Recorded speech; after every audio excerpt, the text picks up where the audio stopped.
വായനാ പക്ഷാചരണത്തിന്റെ ഭാഗമായി വിദ്യാർത്ഥികൾ ഗ്രന്ഥശാല സന്ദർശിച്ചു. കരുനാഗപ്പള്ളി ഗവൺമെന്റ് ടൗൺ LPSലെ വിദ്യാർത്ഥികളാണ് സബർമതി ഗ്രന്ഥശാല സന്ദർശിച്ചത്. എഴുത്തുകാരെയും കൃതികളെയും പരിചയപ്പെടുന്നതിന്റെ ഭാഗമായാണ് പുതിയ തലമുറയിലെ വിദ്യാർത്ഥികൾ ഗ്രന്ഥശാലകളിലേക്ക് എത്തുന്നത്.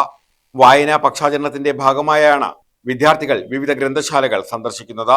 കരുനാഗപ്പള്ളി ഗവൺമെന്റ് ടൗൺ LPSലെ വിദ്യാർത്ഥികൾ സബർമതി ഗ്രന്ഥശാല സന്ദർശിച്ചു.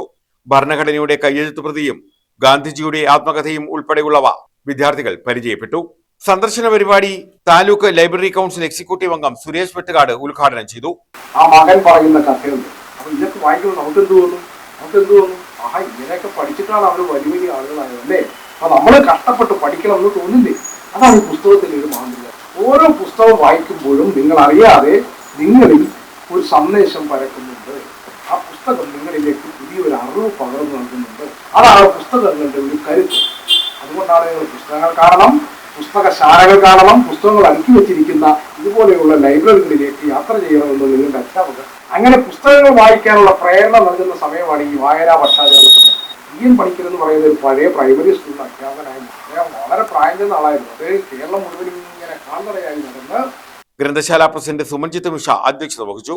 SMC ചെയർമാൻ അബ്ദുൽ കബീർ, പ്രഥമാധ്യാപിക ശ്രീകുമാരി K, ഗ്രന്ഥശാല സെക്രട്ടറി VR ഹരികൃഷ്ണൻ, രാജേഷ് പുലരി, ബിന്ദു വേണുഗോപാൽ, നയൻതാര എന്നിവർ പങ്കെടുത്തു. News bureau, Karunagappally.